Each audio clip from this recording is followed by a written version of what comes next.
लोकसभा चुनाव को लेकर इस वक्त की बड़ी खबर, जहां पर आपको बता दें लोकसभा चुनाव में आरएलडी के उम्मीदवार घोषित हुए हैं। बिजनौर से चंदन चौहान लोकसभा का चुनाव लड़ेंगे। बागपत से डॉक्टर राजकुमार सांगवान को टिकट मिला है। चंदन चौहान वर्तमान में मीरापुर से विधायक हैं और साथ ही आपको बता दें कि डॉक्टर राजकुमार सांगवान बड़े चौधरी के जमाने के नेता हैं। विधान परिषद के लिए योगेश चौधरी प्रत्याशी बने हैं। राष्ट्रीय लोकदल ने एनडीए गठबंधन प्रत्याशी लिस्ट जारी की है और इस दौरान आपको बता दें कि दो नाम शामिल किए गए हैं। राष्ट्रीय लोकदल ने एनडीए गठबंधन प्रत्याशी लिस्ट जारी की है और जिसमें अगर बात की जाए तो आरएलडी ने उम्मीदवार घोषित किए हैं लोकसभा चुनाव 2024 के लिए।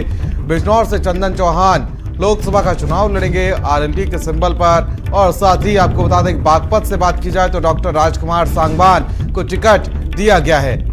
चंदन चौहान की बात कर लेते हैं तो वर्तमान में मीरापुर से विधायक हैं।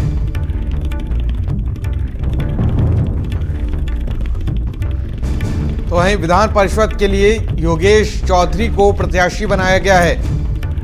राष्ट्रीय लोकदल ने एनडीए गठबंधन प्रत्याशी लिस्ट जारी कर दी है और आपको बता दें कि लोकसभा चुनाव के लिए आरएलडी ने उम्मीदवार घोषित किए हैं। बिजनौर से चंदन चौहान लोकसभा चुनाव लड़ेंगे और साथ ही आपको बता दें कि बागपत से डॉक्टर राजकुमार सांगवान को टिकट मिला है। चंदन चौहान वर्तमान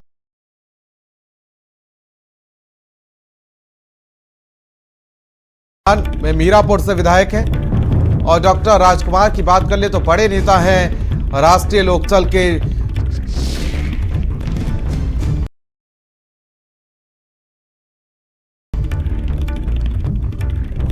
तो आपको बता दें कि राष्ट्रीय लोकदल ने एनडीए गठबंधन प्रत्याशी लिस्ट जारी कर दी है और इसी बीच आपको बता दें कि दो लोकसभा उम्मीदवार साथ ही विधान परिषद के उम्मीदवार की घोषणा की है, जिसमें आपको बता दें कि बिजनौर से चंदन चौहान लोकसभा का चुनाव लड़ेंगे आरएलडी के सिंबल पर। बागपत से बात की जाए तो डॉक्टर राजकुमार सांगवान को टिकट दिया गया है। चंदन चौहान वर्तमान में मीरापुर से विधायक हैं और अब लोकसभा में ताल ठोकते हुए नजर आ रहे हैं। तो वहीं अगर बात की जाए तो विधान परिषद की, तो विधान परिषद के लिए योगेश चौधरी प्रत्याशी बनाए गए और वीरेंद्र सिंह जी हमारे स्टेट हेड हमारे साथ जुड़ चुके हैं फोन लाइन पर। वीरेंद्र जी देखिए, अब एनडीए और आरएलडी के बीच गठबंधन साफ तौर पर सामने आ गया है और अब प्रत्याशियों की सूची भी जारी कर दी गई है।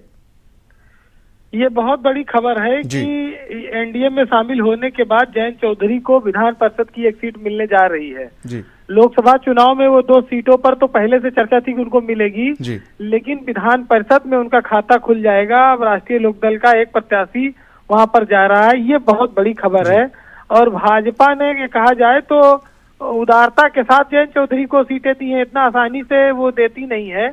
लेकिन इस बार जो है गठबंधन में जब से वो आए हैं उनका काफी सम्मान भाजपा ने बढ़ाया है।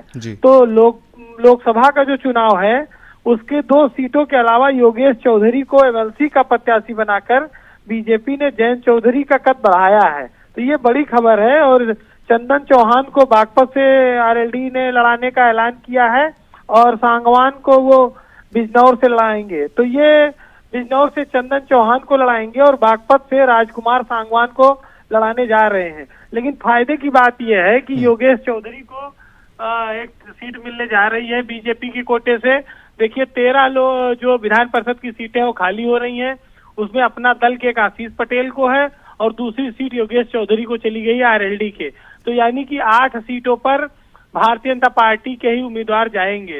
ये गठबंधन पर मुहर लग गई है अब भाजपा और जयंत चौधरी के और जयंत चौधरी इस मामले में फायदे में रहे हैं कि अखिलेश यादव के गठबंधन का साथ छोड़कर उन्होंने भाजपा में जाते ही एक सीट अपनी बढ़वा ली है। जी जी बहुत बहुत शुक्रिया वीरेंद्र जी हमारे साथ जुड़ने के लिए और साथ ही तमाम जानकारी साझा करने के लिए।